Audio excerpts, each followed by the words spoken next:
భారతదేశంలో ఎన్నో ఆశ్చర్యపరిచే హిందూ దేవాలయాలు ఉన్నాయి. నమ్మలేని నిజాలతో కూడుకొని ఉన్న ఈ ఆలయాలను సందర్శించటం ఓ ప్రత్యేకమైన అనుభూతి. భారతదేశం వేద నాగరికత గల గొప్ప చరిత్రతో కూడిన పురాతన దేశం. చరిత్రను అనుసరిస్తే ఇక్కడ అడుగడుగునా అనేక దేవాలయాలు కనిపిస్తాయి. ముఖ్యంగా కొన్ని దేవాలయాలు ఇప్పటికే నమ్మశక్యం కాని రహస్యాలతో ముడిపడి ఉండటం విశేషం. సైన్సుకు కూడా అంతుచిక్కని ఈ ఆలయాల గురించి తెలుసుకోవటం, ఆ ప్రదేశాలను పర్యటించటం ఎంతో ఉత్కంఠభరితంగా ఉంటుంది. ప్రతి పురాతన ఆలయం వెనుక ఒక్కో ఆసక్తికర కథ ఉంటుంది. భారతదేశంలో ఇప్పటికీ పర్యాటకులను సంభ్రమాశ్చర్యాలకు గురిచేసే అటువంటి 6 హిందూ దేవాలయాల గురించి ఇప్పుడు తెలుసుకుందాం. సంగీతాన్ని వినిపించే మెట్లు. తమిళనాడు రాష్ట్రంలోని తంజావూరు జిల్లాలో దారాసురం అనే పట్టణంలో ద్రవిడ నిర్మాణ శైలిలో ఐరావతేశ్వర ఆలయం ఉంటుంది. ఈ ఆలయంలోని మెట్లు సంగీతాన్ని వినిపించటం విశేషం. అక్కడే వివిధ స్వరాలు పలికే శిల్పాలను చూడవచ్చు. ఈ దేవాలయంలో సంగీతాన్ని ప్రతిధ్వనింపచేసే రాతిమెట్లు ఉన్నాయి. ఇందుకు గల కారణాలు మాత్రం ఇప్పటికీ నిగూఢ రహస్యం. పరమశివుడు పూజలందుకునే ఈ దేవాలయాన్ని 12వ శతాబ్దంలో 2వ రాజరాజ చోళుడు నిర్మించాడు. ప్రపంచ వారసత్వ స్మారకంగా యునెస్కో ఈ ఆలయాన్ని గుర్తించింది. ఈ దేవాలయ ప్రవేశానికి రాళ్లతో చేసిన మెట్లు ఉన్నాయి. వీటిపై తడితే 7 రకాల శబ్దాలు వినిపిస్తాయి. మెట్లలోని వివిధ పాయింట్ల వద్ద ఈ 7 స్వరాలను వినవచ్చు. ఐరావతేశ్వర ఆలయం తమిళనాడులోని దరాసురం అనే గ్రామీణ పట్టణంలో కలదు. దరాసురం ప్రముఖ పట్టణమైన తంజావూరుకు 60 కిలోమీటర్ల దూరంలో, చెన్నై మహానగరానికి 286 కిలోమీటర్ల దూరంలో మరియు మధురై పట్టణానికి 228 కిలోమీటర్ల దూరంలో కలదు. దరాసురంకు గల మరో పేరు రాజరాజపురం. సరిగమ సంగీత స్తంభాలు. కర్ణాటకలోని చారిత్రక హంపీ నగరంలో శ్రీ విజయ విఠల దేవాలయం ఉంది. శిథిలమైన విఠల బజారుకు చివరిలో ఉన్న ఈ ఆలయానికి హంపీలోని అన్ని ప్రాంతాల నుంచి చేరుకోవచ్చు. 15వ శతాబ్దంలో ఈ ఆలయాన్ని నిర్మించినట్టు చరిత్రకారులు చెబుతుంటారు. ఈ ఆలయంలో రంగమండప పేరుతో 56 సంగీత స్తంభాలు ఉన్నాయి. వీటిని సరిగమ స్తంభాలు అని కూడా అంటారు.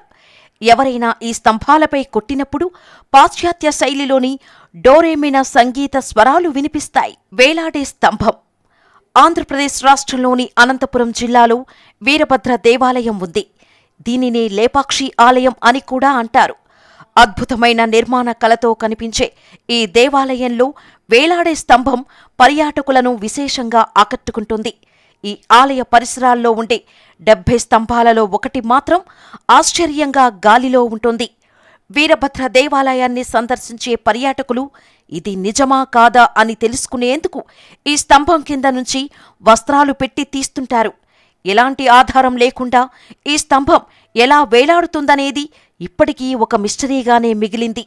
ఎంతోమంది ఇంజనీర్లు ఈ మిస్టరీని ఛేదించటానికి ప్రయత్నించి విఫలమయ్యారు. ఆలయం మొత్తం దేవతా ప్రతిమలు, నాట్యకారులు, సంగీతకారుల విగ్రహాలతో చెక్కబడి ఉంటుంది. ఈ ఆలయంలో అతిపెద్ద వీరభద్రుని విగ్రహం ఉంటుంది. 1583లో విరూపన్న, వీరన్న అనే సోదరులు నిర్మించారని చరిత్ర చెబుతోంది. ఈ ఆలయంకు మరో చరిత్ర కూడా ఉంది. రావణుని చేతిలో గాయపడిన జటాయువు అనే పక్షి ఈ ప్రాంతంలోనే పడిందట. రాముడు ఆ పక్షిని చూసి లేపక్షి అని పిలిచాడట. అందుకే ఈ ప్రాంతానికి లేపాక్షి అని పేరు స్థిరపడిందని కథనం. లేపాక్షి ఆంధ్రప్రదేశ్ రాష్ట్రం అనంతపురం జిల్లాలో ఇదే పేరుతో ఉన్న మండలం యొక్క కేంద్రము. ఇది సమీప పట్టణమైన హిందూపురం నుండి 14 కిలోమీటర్ల దూరంలో ఉంది. బెంగళూరు నుండి 120 కిలోమీటర్ల దూరంలో ఉంటుంది.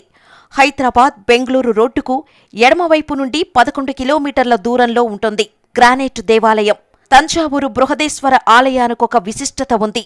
సుమారు 1000 ఏళ్ల చరిత్రతో ఈ ప్రాంతానికి అవినాభావ సంబంధం ఉంది. తమిళనాడు రాష్ట్రంలోని తంజావూరులో అద్భుతమైన శిల్పకళతో అలరారే ఆలయం బృహదీశ్వర దేవాలయం.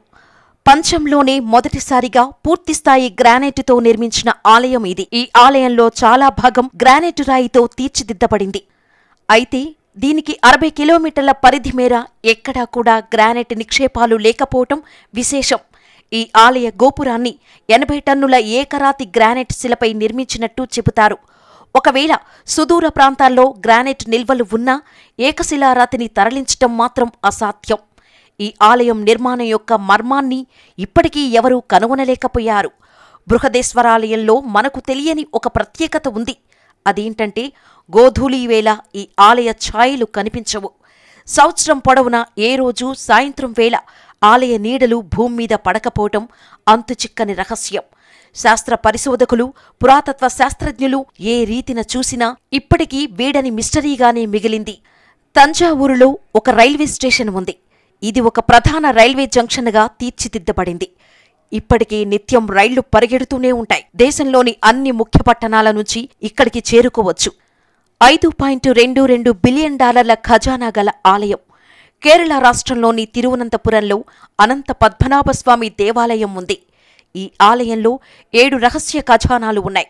సుప్రీంకోర్టు అభ్యర్థన మేరకు ఈ ఆలయంలోని 6 రహస్య ఖజానాలను తెరిచి ఈ మధ్యకాలంలో కేరళ తిరువనంతపురంలోని అనంత పద్మనాభస్వామి వారి దేవాలయంలో బయల్పడిన అనంత సంపదతో వజ్రాలు, వైఢూర్యాలు, టన్నుల కొద్దీ బంగారపు ఆభరణాలు మొదలగు వాటితో లక్షల కోట్ల రూపాయలు విలువ చేసే సంపద.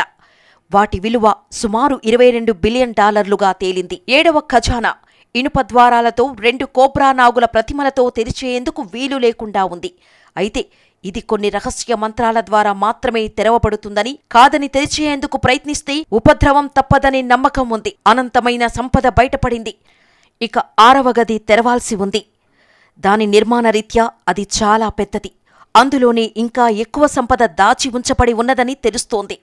ఇప్పటివరకే బయటపడిన సంపదతో దేశంలో అత్యంత సంపన్న క్షేత్రంగా ఈ ఆలయం రికార్డులకెక్కింది. తిరువనంతపురం కేరళ రాష్ట్ర రాజధాని. తిరువనంతపురంను త్రివేంద్రం అని కూడా అంటారు. చెన్నై తిరువనంతపురం రైలు మార్గము. తిరువనంతపురము సెంట్రల్ స్టేషన్ నుండి 1 కిలోమీటరు. పూరి ఆలయంపై గాలికి వ్యతిరేకంగా ఎగిరే జెండా. హిందూ భక్తులకు పూరి జగన్నాథస్వామి ఆలయం ఎంతో ప్రముఖమైనది. భారతదేశంలోని 4 ధామాలలో పూరి ఒకటి. ఈ ఆలయ గోపురానికి పైన కట్టిన జెండా చాలా ఆశ్చర్యకరంగా ఉంటుంది. సాధారణంగా ఏ గుడికి కట్టిన జెండాలైనా గాలి ఎటువైపు ఉంటే అటువైపే వీస్తూ ఉంటాయి. కాని ఇక్కడ మాత్రం గాలి దిశకు వ్యతిరేకంగా జెండా రెపరెపలాడుతూ ఉంటుంది. ప్రతిరోజు ఓ పూజారి 45 అంతస్తులు గల ఈ ఆలయంపైకి ఎక్కి జెండాను మారుస్తుంటాడు. సుమారు 1800 సంవత్సరాల నుంచి ఈ ప్రక్రియ జరుగుతుంది. ఈ జెండాను ఏ రోజైనా మార్చని ఎడల ఆలయాన్ని 18 రోజుల పాటు మూసివేస్తారు. ఒడిశాలోని పూరీ క్షేత్రానికి దేశంలోని అన్ని ప్రాంతాలతో రవాణా సదుపాయం ఉంది.